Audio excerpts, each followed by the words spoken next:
함께 말씀 보실 때 사도행전 16장 27절부터 40절까지의 말씀입니다. 사도행전 27장 16장 27절부터 40절. 제가 제목을 바꿨는데 반드시 던져야 할 중요한 질문이라고 어젯밤 저녁에 말씀을 준비하다가 제목을 바꾸라고 해서 바꿨습니다. 반드시 던져야 할 중요한 질문. 여러분의 주보에는 이렇게 아마 되어 있을 겁니다. 자, 16장 27절부터 40절까지인데요. 제가 한 절, 여러분 한 절 이렇게 교독하도록 할까요? 제가 27절부터 읽겠습니다. 간수가 자다가 깨어 옥문들이 열린 것을 보고 죄수들이 도망한 줄 생각하고 칼을 빼어 자결하려 하거늘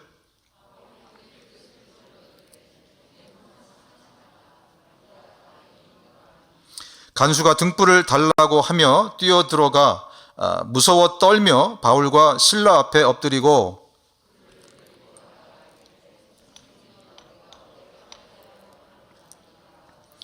이르되 주 예수를 믿으라. 그리하면 너와 네 집이 구원을 받으리라 하고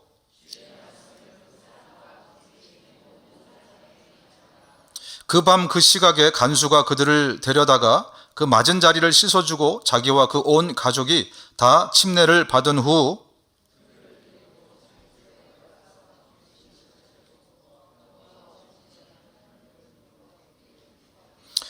날이 샘에 상관들이 부하를 보내어 이 사람들을 놓으라 하니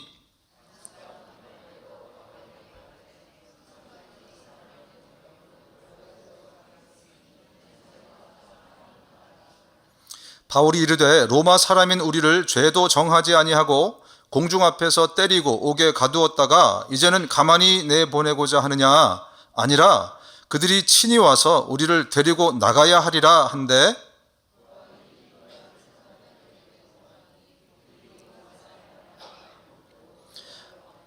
와서 권하여 데리고 나가 그 성에서 떠나기를 청하니 두 사람이 옥에서 나와 루디아의 집에 들어가서 형제들을 만나보고 위로하고 가니라. 아멘.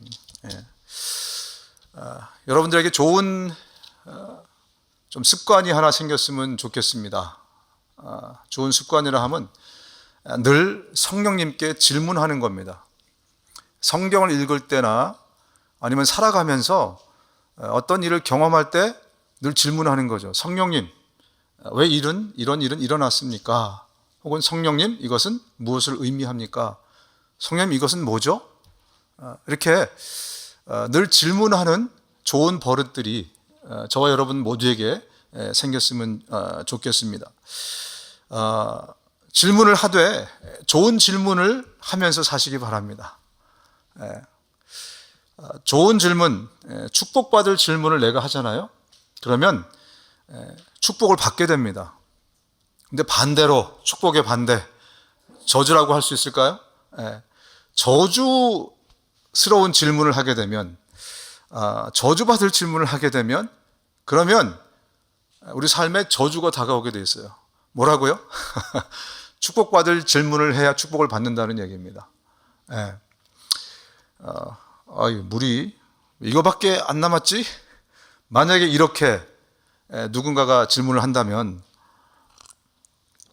그 질문 자체가 벌써 뭔가 문제를 안고 나에게 다가오는 것입니다. 그런데 야, 이렇게 많이 남았어? 아까 제가 분명히 마셨거든요. 근데 이렇게나 많이 남았어? 라고 내가 또 질문을 하게 되면 이것이 나에게 플러스적인 긍정적인 요인으로 다가오게 되는 거죠. 가끔씩 우리가 네 가지가 없는 사람을 만납니다. 사 가지가 없는 사람을 만나요. 그런 사람을 만났을 때 저거밖에 안 되나? 만약에 이렇게 질문을 던진다면 그 다음부터는 우리가 그 사람과의 관계가 깨지는 것으로 첫 단추가 끼워지게 되어 있습니다. 그런데 비록 네 가지가 없는 사람일지라도 무슨 아픈 일이 저 사람에게 있었을까? 무슨 상처가 저 사람에게 있기에 저 사람은 저렇게 반응할까라고 질문을 하게 되면 그 다음부터는 관계가 어떻게 되겠습니까? 굉장히 파저티브하고 긍정적인 관계로 가게 되어 있습니다. 어떻게 질문을 하느냐? 이게 사실은요 우리 삶에 많은 역할과 작용을 합니다. 유대인들은 이 질문으로 성공한 사람들입니다. 그죠? 이게 이미 뭐 사회학적으로나 전 세계적으로 증명이 됐어요. 유대인들의 교육 방법, 그들은 어떻게 지식을 쌓습니까? 질문을 하는 걸로. 학교 갔다 오면 야, 공부 잘했냐? 이게 우리가 묻는 거잖아요. 선생님 말씀 잘 들었냐? 이게 우리가 묻는 질문인데, 유대인들은 오늘은 무슨 질문을 했느냐? 이렇게 물어본답니다. 여러분들도 이제 우리 손주들을 키우실 때나 자녀들을 키울 때 한번 유대인의 교육 방법을 써보시기 바랍니다. 오늘 무슨 질문을 했느냐? 이렇게 한번 물어보시면 아이의 사고가 굉장히 다르게 이렇게 발달을 하게 된다고 합니다. 인간의 능력을 이렇게 이제는 능가하는 AI들이 굉장히 많이 지금 나오고 있어요. 그래서 운전도 뭐 대신하고 이 AI가 여러 가지 역할들을 많이 하게 되는데, 이 AI가 인간을 따라할 수 없는 한 가지가 있다고 하는데, 그게 바로 질문하는 능력이라고 합니다.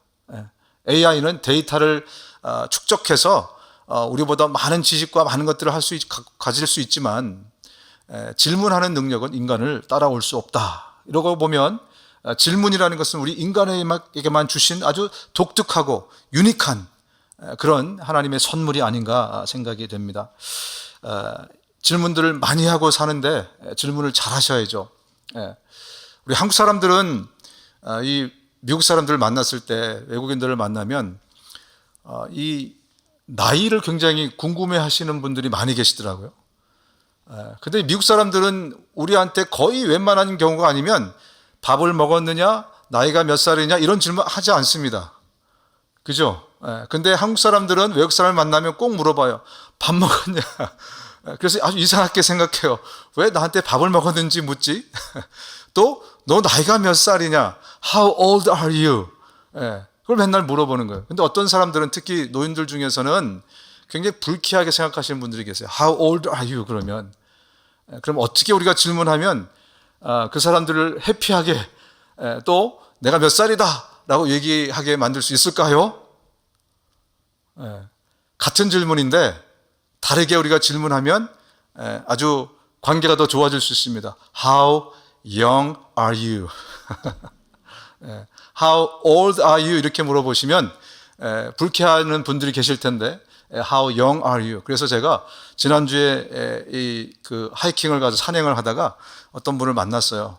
근데 제가 볼 때 틀림없이 나이가 좀 많이 들어 보였는데, 제가 지난주에 14마일을 이렇게 갔습니다. 굉장히 힘들거든요, 14마일. 근데 정상 부근에 가니까 할아버지 한 분이 내려오시는 거예요. 그래서 저도 한국 사람이니까 버릇처럼 물어봤습니다. 당신이 몇 살인데 이렇게 이 젊은이도 여기 오기 힘들었는데 왔느냐, 그런 의미로 How old are you? 라고 물어보려다가 제가 어떻게 물어봤을까요? How young are you? 근데 제가 How old are you? 라고 물어봤으면 큰일 날 뻔했습니다. 제가 볼 때 틀림없이 할아버지였거든요. 근데 I'm 53. 50세, 저랑 동갑이라니 저랑 거의 나이가 같다는 거예요. 그래갖고 제가 How old are you? 이렇게 물어봤으면 혹시 기분을 상하게 하지 않았을까, 그런 생각을 좀 해봤습니다. 모든 질문이 다 좋은 질문은 아닙니다. 아빠가 좋아, 엄마가 좋아, 할아버지가 좋아, 할머니가 좋아, 이런 질문은 정말 하지 말아야 됩니다. 어쩌란 말이에요. 그죠? 그러나 우리 인생에 반드시 누구든지 해야 될 정말 에센셜한 그러한 질문이 한 가지가 있습니다. 오늘 본문에 바로 그 질문이 등장합니다. 모든 인간이라면, 모든 살아있는 사람이라면 반드시 해야 될 너무나 중요한 질문이 오늘 본문에 등장하는데, 오늘 그 질문이 무엇인지를 우리가 한번 살펴보고, 그리고 그 질문에 대한 답을 나는 가지고 있는가, 또 그 질문에 대한 답으로 나는 살아가고 있는가 한번 점검해 볼 수 있는 그런 시간이 좀 되었으면 좋겠습니다. 본문으로 들어가겠습니다. 사도행전 16장 27, 30절입니다. 간수가 자다가 깨어서 옥문들이 열린 것을 보고 죄수들이 도망한 줄 생각하고 칼을 빼어 자결하려 하거늘 바울이 크게 소리질러 이르되 네 몸을 상하지 말라, 우리가 다 여기 있노라 하니 간수가 등불을 달라고 하며 뛰어들어가 무서워 떨며 바울과 실라 앞에 엎드리고 그들을 데리고 나가 이르되 선생들이여 내가 어떻게 하여야 구원을 받으리까 하거늘.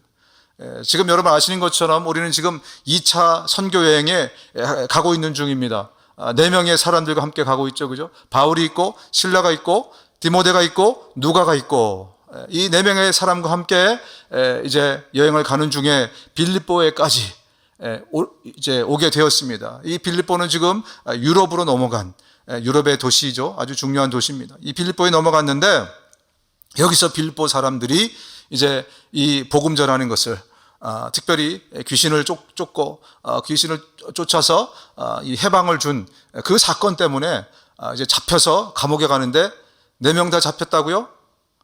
아니죠. 2명만 잡혔습니다. 그죠? 이 이방인들이라고 할 수 있는 사람들은 잡지 않았어요. 유대인들인 바울과 실라만 잡았어요. 그래서 이 2사람만 지금 감옥에 넣어 있는 상태인데요.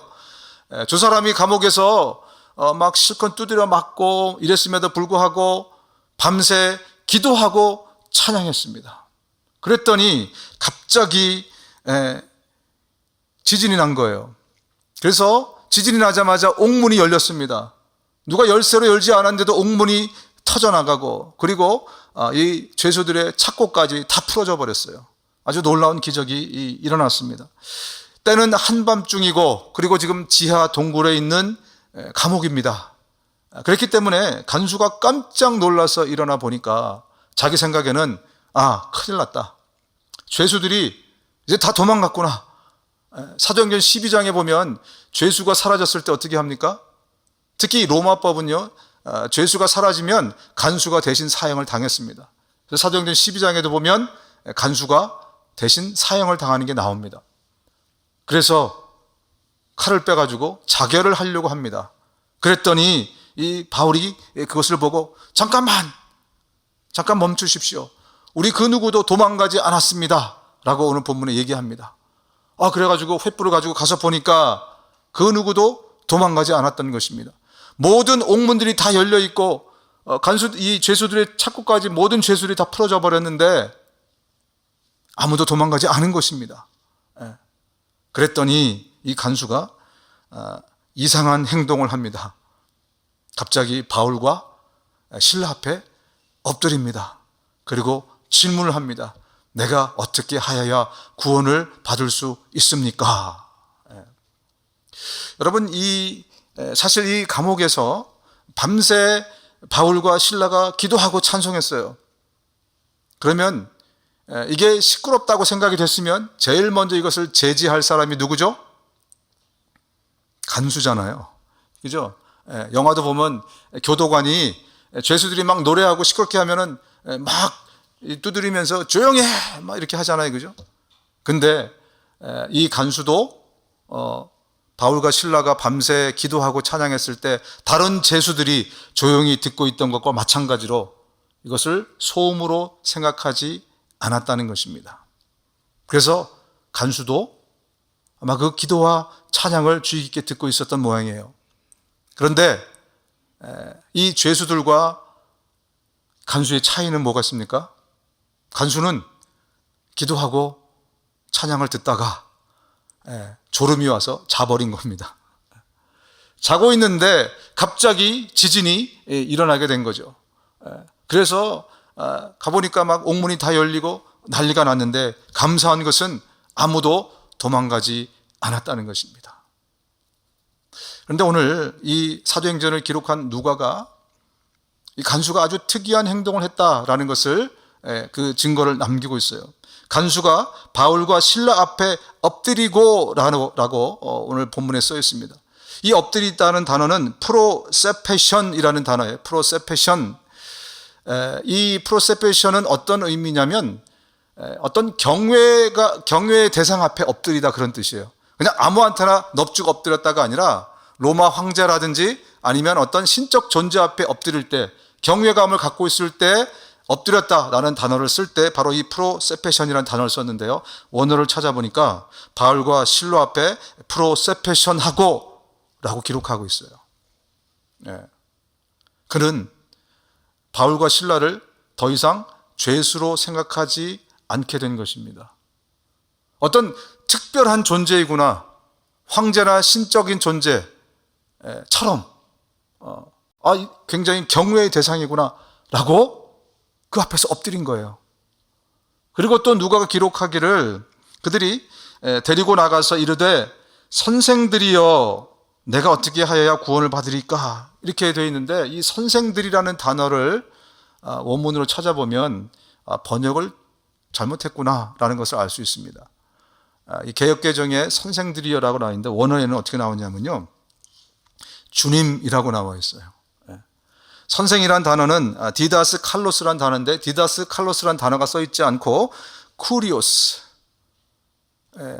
쿠리오스가 뭔지 많이 들어보셨죠? 영화 제목도 있는데, 주여 어디로 가시나이까, 영화 옛날에 유명한 영화 있었잖아요. 그때 주여가 쿠리오스입니다. 큐리오스.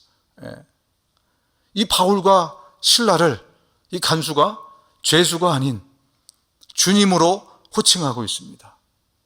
무엇 때문에 그렇게 했을까? 지금 이 간수는 자결을 하려고 했습니다. 왜? 나를 지금 다스리고 지배하고 통치하고 있는 존재가 로마의 황제, 그죠?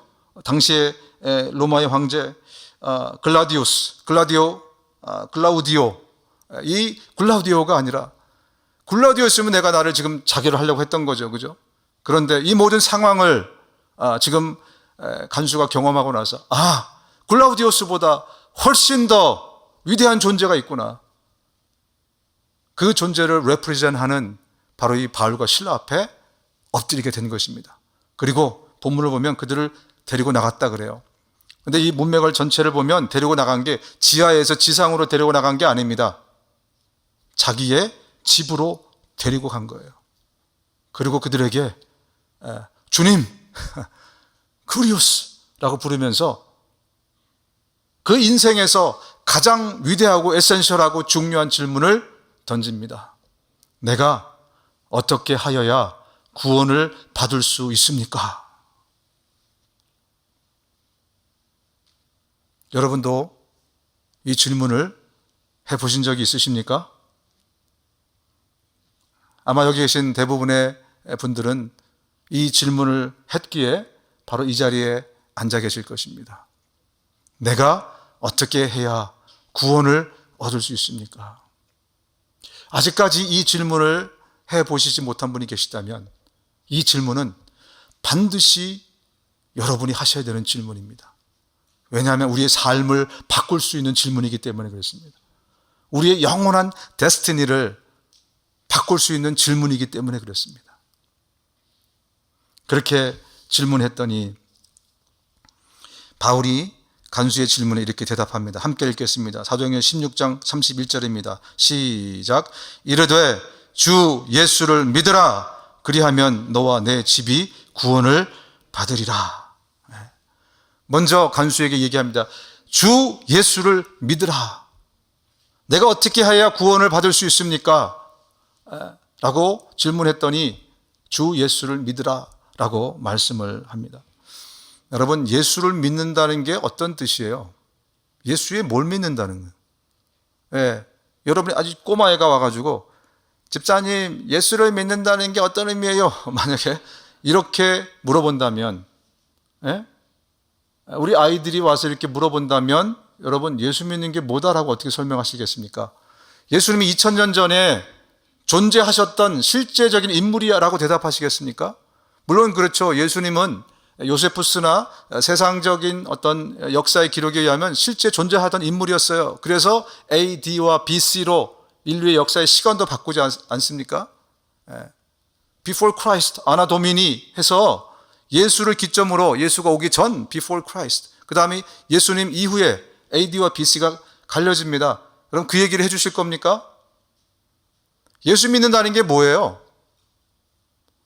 이 인생을 바꿀 어마어마한 질문을 했는데 우리가 겨우 예수님은 이 세상에 오셨던 분이야 라고 대답을 해준다거나, 아니면 그냥 예수님이 십자가에 달려서 죽으셨어 라고 거기까지만 대답을 해준다면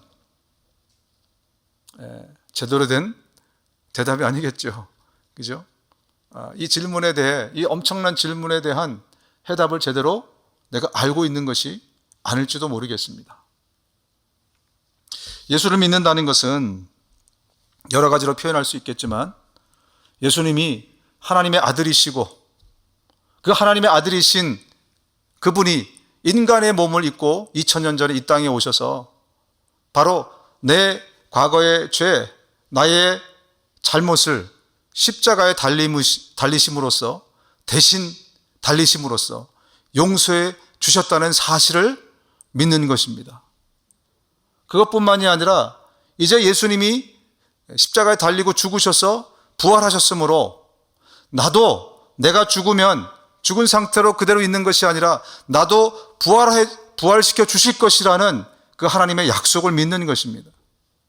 우리의 과거의 죄를 용서해 주시고 우리의 미래에 우리를 부활해 주실 것을 믿는 것을 예수 믿는다고 말합니다. 뿐만 아니라 우리의 과거, 우리의 미래 뿐만 아니라 우리의 현재의 삶에서 그 예수님이 내 삶을 다스리시고 그리고 나의 삶을 책임져 주신다는 것을 믿는 것입니다. 다시 정리드리자면 우리의 과거, 우리의 현재, 우리의 미래 이 모든 것에 하나님의 은혜가 임해서 그 예수 그리스도가 나 대신 죽음으로 내 죄를 용서해 주시고 그리고 부활하심으로 나를 죽음에서 부활시켜 주실 그 약속을 내가 믿고 또한 내 현재의 삶에서도 예수 그리스도가 나를 다스리시는 것을 믿고 그리고 그 은혜로 내가 사는 것을 믿는 것을 예수 믿는다 이렇게 종합적으로 말씀드릴 수가 있습니다.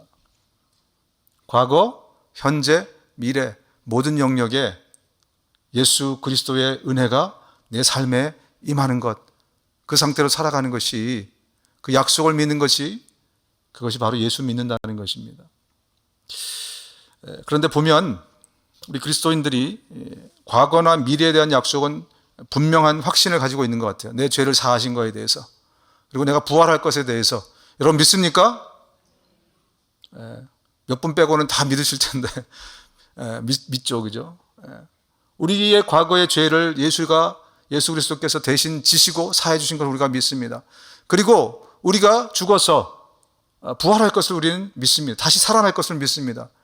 그런데 우리가 약한 것은 현재의 약속에 대한 믿음이 참 약하다라는 생각이 듭니다. 현재 예수님이 오늘 이 시간 바로 나의 삶의 현장에서 예수님이 나를 다스려 주시고 통치해 주시고 그리고 나의 니드를 나의 먹고 살 것을 책임져 주신다는 것에 대한 믿음은 우리가 굉장히 약한 것 같다는 겁니다. 어떻게 여러분 믿음이 있으십니까? 딱 한 번 믿음이 농담입니다. 오늘 본문을 다시 들어가 보면요. 본문을 잘 보면 바울이 뭐라고 얘기합니까? 주 예수를 믿으라 이렇게 얘기를 해요. 근데 예전이나 지금이나 뭐 이렇게 미사여구를 붙일 필요가 있나 그런 생각이 좀 들지 않습니까? 요즘 줄임말이 막 유행인데 갑툭튀 뭔지 아세요 혹시? 갑자기 툭 튀어나왔다. 그거를 갑자기 툭 튀어나왔다 기니까 요즘 애들이 줄여가지고 갑툭튀 뭐 이렇게 얘기를 합니다. 근데 성경을 보면서 그런 마인드를 가지고 성경을 보니까 주 예수를 믿으라 라는 것과 예수를 믿으라 똑같은 거 아니에요. 근데 왜 하필 바울은 주 예수를 믿으라 라고 했을까? 제가 질문을 하라고 말씀드렸잖아요. 그죠? 저도 질문을 많이 하고 삽니다. 주라는 것은요, 주를 붙이는 것은 바울이 오늘 이 간수에게 뭔가를 강조하기 위해서 주를 붙이는 것입니다. 주가 무슨 뜻이냐면 쿠리오스라는 뜻이에요. 아까 바울과 실라에게 쿠리오스라고 간수가 그들의 호칭을 부르면서 엎드렸다 그랬잖아요. 그죠? 근데 지금 바울이 뭐라고 얘기하냐면 그 쿠리오스는 내가 아니고 그 쿠리오스는 누구라고요? 예수 그리스도. 이 간수에게 바로 예수 그리스도가 네 주인이야. 너의 왕이야. 너를 다스리는 존재야. 더 이상 글라우디오스가 아니라 로마의 황제가 아니라 너의 황제, 너의 주는 앞으로 예수 그리스도야 라는 것을 강조하기 위해서 주 예수를 믿으라 라고 그렇게 언급을 한 것입니다. 여러분 간수에게 이제 그의 삶에서 정권 교체가 일어났습니다. 주가 바뀌니까, 왕이 바뀌니까 정권 교체가 일어난 거예요. 그죠? 저와 여러분의 삶에서도 우리가 주 예수를 믿게 되면 바로 그 예수가 이 세상의 시스템이 아니라, 나 자신이 아니고 마귀가 아니라, 내 안에 있는 어떤 죄성이 아니라 나의 황제가, 나의 왕이 누구라고요? 예수 그리스도. 그래서 우리가 주 예수 그리스도, 쿠리오스, 주인 예수 그리스도라고 대답을 하는 것입니다. 이렇듯 우리가 예수를 믿는다는 것은 현재의 삶에서도 예수님이 나를 다스려 주신다는 거예요. 나를 다스리기 때문에 우리의 충성의 대상도 바뀌게 되죠, 당연히. 우리는 그동안 나 자신, 나를 다스리고 있는 나 자신에게 충성했던 삶을 살았는지도 모릅니다. 내 안에 있는 죄성에 충성하며 살았던 사람, 혹은 마귀에게 충성하며 살았던 사람인지도 몰라요. 그런데 이제 우리가 예수를 믿는다는 것은 오늘 현재의 삶에서 나의 충성의 대상이 죄나 마귀가 아니라 바로 예수 그리스도라는 것입니다. 그분께 충성하고 그분께 순종하는 삶이 예수 믿는 삶이에요. 한번 따라해 보실까요? 예수께 충성하고 예수께 순종하는 삶이 예수 믿는 삶이다. 예수 믿는다는 게 뭐예요? 라고 물어보면 어떻게 대답하실 겁니까, 여러분? 우리의 과거의 죄, 미래의 부활, 그리고 오늘 현재의 예수님의 다스림. 그런데 우리가 꼭 한 가지 절대로 잊지 말아야 될 게 있습니다. 우리의 믿음이 너무 약한 부분을 제가 좀 지적하고 싶은데요. 우리를 다스려 준다는 것은 또한 우리의 충성의 대상이 바뀌었다는 그런 의미이지만 더 중요한 게 뭐냐면요. 그분이 내 먹거리를 책임진다는 의미가 그 안에 들어 있습니다. 내 삶을 앞으로 누가 책임진다고요? 쿠리오스, 예수님, 주님이 책임지는 거예요. 그런데 이 시대에 얼마나 많은 그리스도인들이 그것에 대한 믿음 없이, 과거나 미래에 대한 것은 믿음이 있어요. 그러나 현재에 대한 믿음이 많이 없는 것을 발견하면서 너무나 안타깝다, 그런 생각이 듭니다. 여러분, 전 세계에서 딱 한 나라가 여전히 왕이 존재하는 나라가 있습니다. 뭐 태국도 왕이 있고 일본도 왕이 있어요. 근데 진짜 왕 노릇을 하면서 우리가 아는 왕이 있잖아요. 그 왕, 자기 마음대로 사는 그 나라가 어딜까요? 네, 정답입니다. 북한이에요, 북한. 왕이라고 호칭은 안 하지만 김정은은 보면 왕처럼 살고 있잖아요. 그죠? 우리 한민족은 정말 대단한 민족이다, 그런 생각이 듭니다. 독특한, 유일한 여러 가지 것들이 굉장히 많이 있어요. 오징어 게임. 저 아직 못 봤는데 뭐 계속 오징어 게임 이게 뭔가 막 여러 사람들이 얘기하고 막 그래가지고 보니까 한국에서 만든 드라마라 그러더라고요. 이게 지금 전 세계에 지금 히트를 치고 있다고 그러는데 참 한국 사람 대단한 사람들입니다. 금속 활자를 최초로 만든 사람이 누구죠? 구텐베르크인가? 구텐베르크 있잖아요. 독일 사람이라고 우리가 알고 있는데 사실은 그거는 1400년대고요. 1300년대 직지심경이라는 게 있습니다, 한국에. 우리 민족은요, 아주 정말 대단한 민족이에요. 벌써 전 세계에서 최초로 개발하고 발견한 게 너무 많아요. 자율주행차도요, 우리 한국 사람이 먼저 개발한 거 아세요, 혹시? 무슨 다큐멘터리 있더라고요. 보니까 한국 사람이 그거 개발했어요. K-팝, K-드라마, 요즘은 K-푸드까지. 싸이월드라고 아십니까? 싸이월드 지난번에 말씀하셨는데, 페이스북이 지금 굉장히 유행하잖아요. 페이스북보다 먼저 개발해서 쓴 게 우리 민족이에요. 싸이월드라고. 우린 서로 정말, 하나님이 정말 대단한 재능을 주신 민족. 그 조그만 나라에서 전 세계를 열광시키는 BTS, 그죠? 좀 있으면 LA에서 공연한다면서요, 며칠 뒤에. 김정은 얼마나 대단합니까? 전 세계 유례가 없는 왕 노릇을 아직까지 하고 있어요. 젊은 친구가 배 뚱뚱하게 나와가지고 뒤뚱뒤뚱 걸으면서, 여러분 왜 자기 할아버지 흉내내는지 아시죠? 내가 왕이니까 내가 너희들의 먹거리 책임지겠다 이거예요. 왜냐하면 당시에 할아버지 때는 남한보다 북한이 훨씬 더 잘 살았대요. 그러니까 그때의 영화를 내가 다시 너에게 주겠다. 헤어스타일, 뭐 몸집 요즘은 뭐 다이어트 해가지고 쪼그라들었던데 이러면서 젊은 애가 30살은 됐나요? 하여튼 예. 그 젊은 친구가 막 흉내낸 이유가 뭐예요? 내가 왕이니까 내가 너희 먹거리 책임져 주겠다는 거예요. 제가 무슨 말씀 드리고 싶냐면 왕이라는 것은 예수님이 나의 구주가 되시고 쿠리오스가 된다는 그 의미는 뭐냐면요, 나를 다스려줘서 내가 그분에게 충성할 뿐만 아니라 왜 충성해야 됩니까? 그분이 나의 먹거리를 책임져 주니까 충성하는 거죠. 내 삶의 모든 부분들을 책임져 주기 때문에 우리가 충성하고 있는 것입니다. 그것을 책임져 주지 않으면서도 충성을 요구한다면 그건 말이 안 되는 겁니다. 그런데 우리가 이 부분에 대해서 너무나 믿음이 없어요. 우리 죄 용서받은 것, 부활할 것, 이것에 대한 믿음은 우리가 분명하지만 우리 삶에서 예수님이 우리의 주인이 되셔서 나를 다스릴 뿐만이 아니라 나의 의식주를, 내 먹고 사는 것을, 내 자녀들을, 내 삶의 모든 부분을 책임져 준다는 것에 대한 믿음이 여러분에게 분명히 있으십니까? 그렇다면 여러분 걱정하고 근심하지 마셔야 됩니다. 정말 예수님이 우리 삶에서 지금 그분이 주인 되셨다는 것은 그 증거, 그 좋은 예가 뭐냐면 기도 응답이라고 저는 생각해요. 또 하나는 예수의 이름에 권능의 이름을 쓰는 것. 기도라는 것은요, 우리는 지금 3차원의 세계에 살고 있잖아요. 그죠?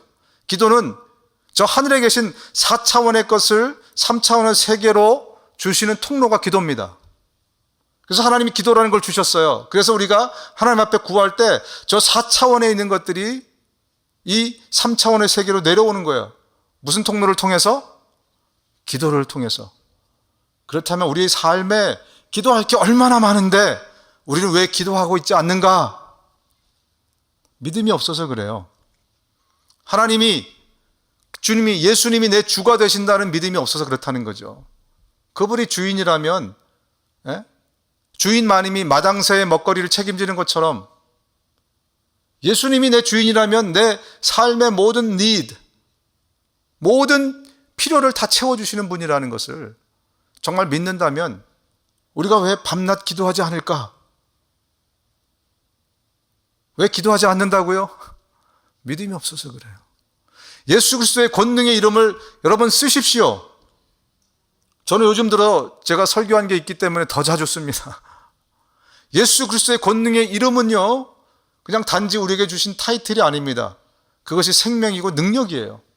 그 이름을 쓰면 저 4차원 존재인 악한 영의 존재가 이 예수 그리스도의 권능의 이름으로 나는 3차원에 살지만, 3차원에서 기도하지만 예수의 그 권능의 이름이 역사해서 악한 영을 몰아냅니다. 귀신을 쫓아냅니다. 병을 낫게 하고 치유합니다. 우리의 망상이 아니라 하나님의 약속인 것을 믿는다면 그 쿠리오스의 그 주인의 이름을 우리에게 주셔서 그 주인의 이름이 지금도 능력이 있다는 것을 우리가 믿는다면 그 이름을 쓰십시오.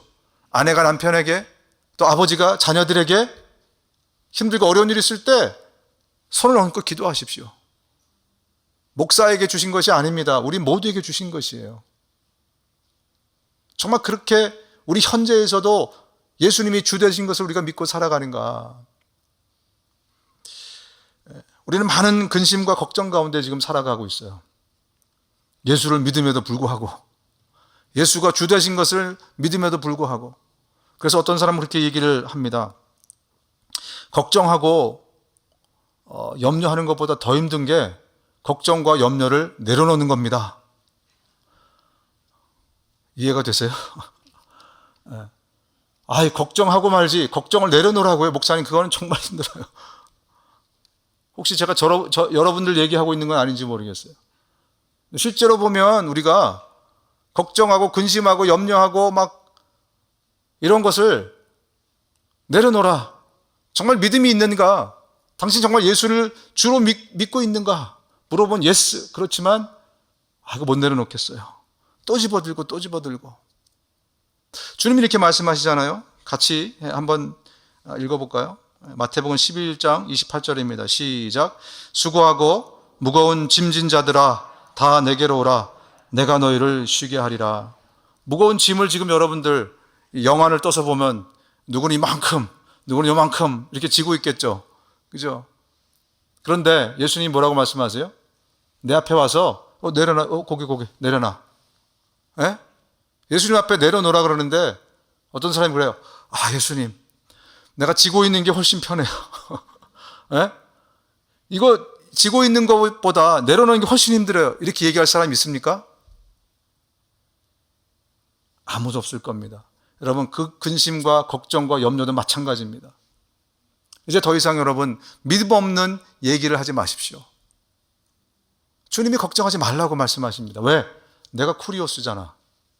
너 이제 황제에게 혹은 다른 어떤 존재, 네 자신에게 네가 경배하고 절하고 섬기는 사람 아니잖아. 충성하는 사람 아니잖아. 네가 나한테 충성한다면 나도 너의 짐을 책임져 줄게. 주님이 지금 말씀하신 거잖아요. 수고하고 무거운 짐 지고 있지. 무거워하지 마. 걱정하지 마. 근심하지 마. 왜 날 보고도 진짜 믿지 못하니? 과거의 일들, 미래의 일들은 믿으면서 왜 현재의 삶에서의 나의 존재, 나의 능력을 너는 믿지 못하니? 라고 이 시간 여러분들에게 말씀하고 계십니다. 여러분 믿으시겠습니까?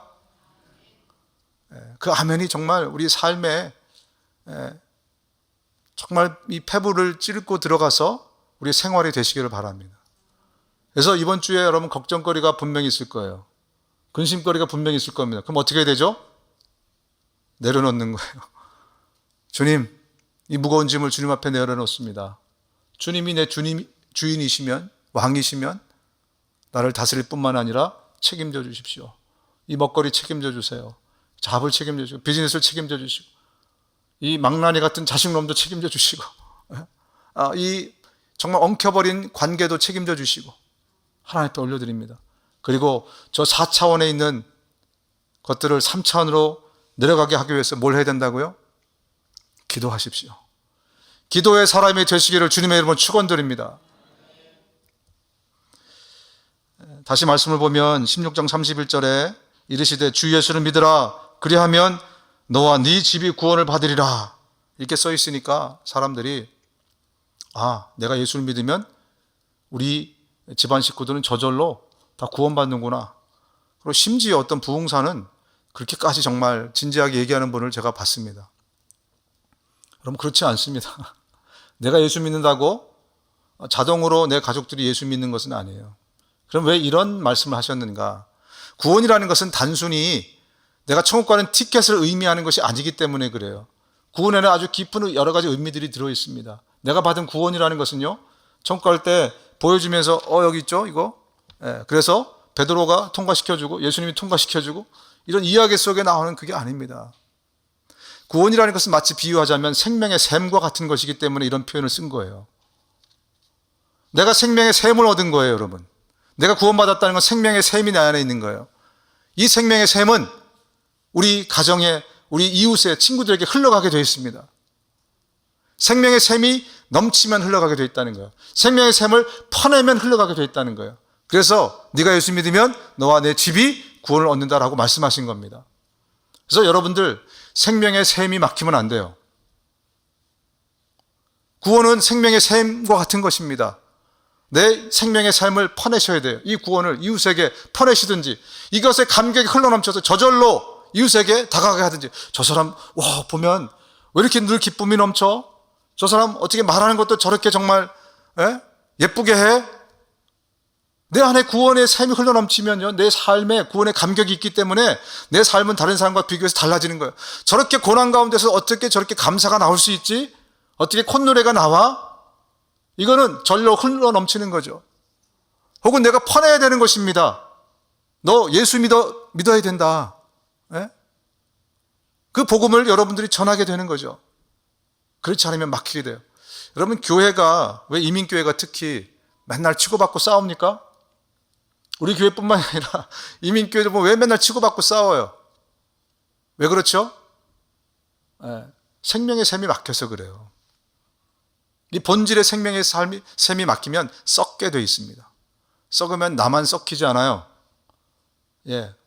여러분 썩은 사과를 한번 갖다 놔보세요. 여러 사과한테 다 전염됩니다. 생명의 이 셈이 막혀서 그래요. 나는 예수 그리스도를 알고 구원을 받고 복음을 알고 있는데 왜 내 삶은 이렇게 늘 기쁨이 없고 늘 문제가 있고 늘 어렵지? 생명의 셈이 막혀서 그래요. 개인이나 공동체나 생명의 셈이 막히면 있게 됩니다. 그러나 생명의 셈이 정말 충만하게 되면 늘 퍼내고 혹은 흘러가고 그렇게 되면 우리가 정말 감격적인 삶을 살게 됩니다. 사는 자체가 기쁨인 거예요. 이 땅에서 살아가는 것이, 신앙생활하는 것이 너무나 활력 있는 삶으로 변하게 될 것입니다. 여러분의 셈이 막히지 않도록 점검하셔야 돼요. 나는 셈이 막혀 있는가? 그 문제가 해결되면요, 잠이 잘 옵니다. 그 문제가 해결되면요, 밥이 맛있습니다. 그 문제가 해결이 되면 여러분 삶의 활력이 나오게 되어 있습니다.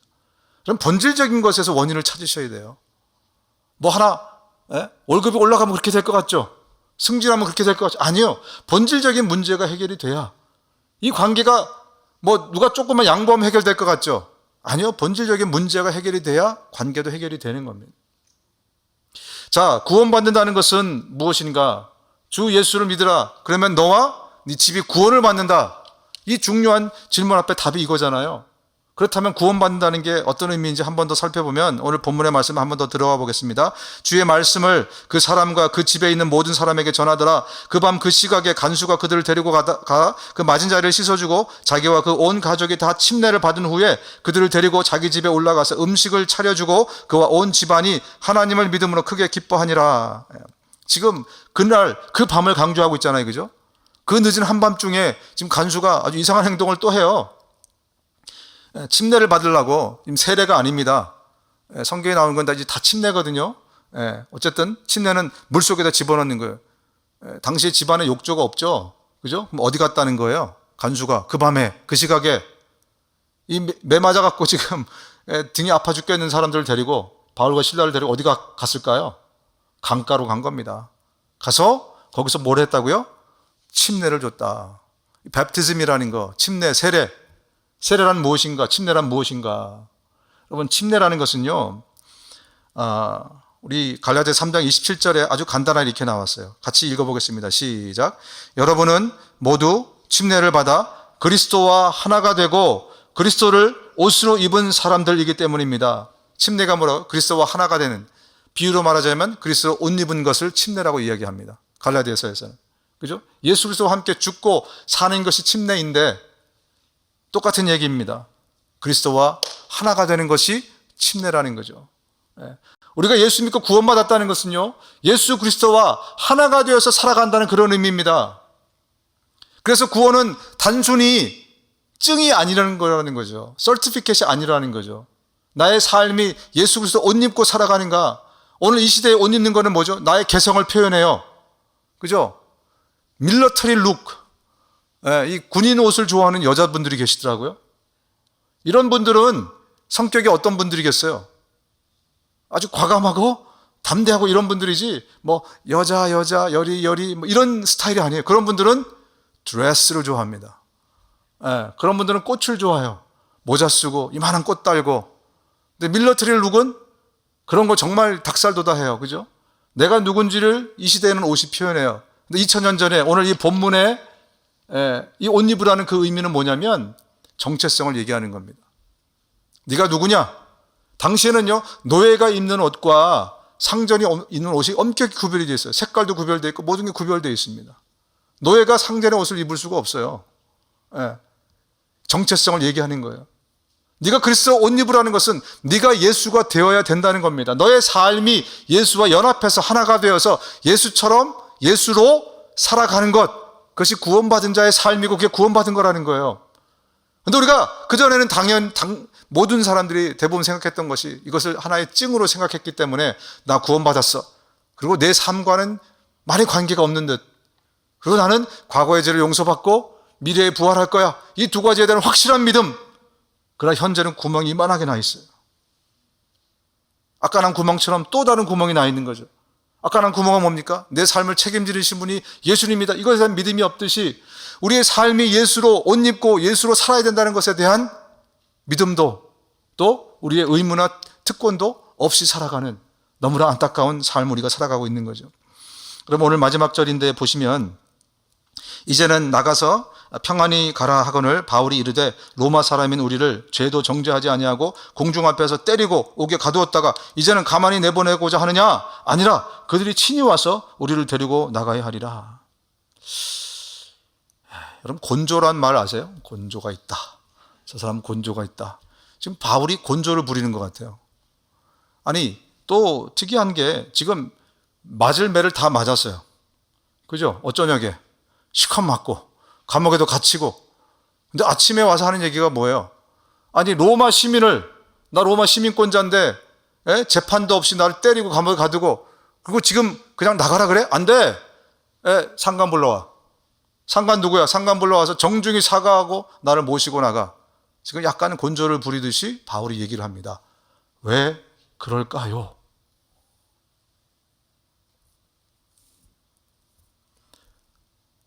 제가 생각할 때 첫 번째로는 신라 때문에 그런 것 같아요. 4명 중에 잡아들인 사람이 누구라고요? 바울과 신라, 유대인들만 잡아들였어요. 이방인 2사람은 잡아들이지 않았습니다. 그리고 시컷 때리고 감옥에 가뒀어요. 만약에 바울이 같이 있지 않았다면 히든카드 시민권을 갖고 있잖아요. 근데 신라만 내버려뒀으면 죽었을지도 몰라요. 그죠? 또 자기 혼자 나오기가 아마 그랬을 겁니다. 그냥 그게 제가 생각하는 단편적인 이유예요. 아마 신라 때문에 그랬을 것이다. 그러나 보다 중요한 이유가 있다고 생각합니다. 그 이유는 무엇일까? 바울은 예수 그리스도로 옷 입고 살아가는 사람입니다. 그런 예수 그리스도가 십자가를 거부할 수도 있었지만 거부하지 않고 십자가를 지시고 고통을 당하신 것처럼 그도 이 고통을 외면하고 거부할 수 있는 충분한 히든카드 시민권이 있었습니다. 그럼에도 불구하고 그는 예수 그리스도처럼 살아가는, 예수 그리스도를 옷 입고 예수로 살아가는 삶을 살았기에 내가 거부할 수 있는, 외면할 수 있는 고통이었지만 그렇게 하지 않았다는 것입니다. 왜? 그렇게 해야 열매를 맺을 수 있기 때문에. 예수 그리스도가 십자가를 지시지 않았다면, 고통을 당하지 않았다면 열매는 맺히지 않았을 것입니다. 바울이 오늘뿐만 아니라 앞으로도 계속 매맞고 앞으로도 계속 감옥에 가는데 그것을 거부하지 않습니다. 왜? 그것을 거부했다면 열매를 맺지 못하기 때문에.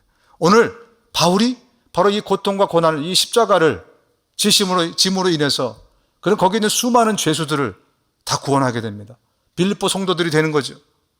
그 간수를 구원하게 되죠. 그 가정을 구원하게 되죠. 뿐만 아니라 오네시모라는 그런 사람들, 바울은요 감옥에서 수많은 사람들을 오히려 가장 마음이 낮아지고 힘들고 어려움에 처해 있는 병원이나 감옥이나 이런 데 가보면요 사람들이 다 겸손해져 있어요. 그런 사람들을 구원하는, 고통이 따르지만 예수님처럼 예수를 옷 입고 있기에 그것을 예수님처럼 거부하지 않았다는 겁니다. 뿐만 아닙니까? 그럼 빌립보서, 빌레몬서, 또 야고보서가 아니라 에베소서, 골로새서 뭡니까? 옥중서신입니다. 이 위대한 진주 같은 작품들이 어디서 나왔습니까? 감옥에 갇혀있는 동안에 나온 거예요. 예수로 살아가는 사람들은, 예수로 옷 입고 살아가는 사람들은 예수님처럼 예수님이 되어서 살아가는 사람입니다. 우리가 구원받았다는 것은 단지 증이 아니라 바로 예수님께서 통치하고 다스리시는 현재의 삶에서 그분께 충성하고 또한 그분이 베푸시는 은혜로 살아가는 그런 삶이 뿐더러 그분처럼 십자가를 지고 살아가는 삶을 구원받은 자의 삶이라고 이야기합니다. 눈을 감으시겠습니다.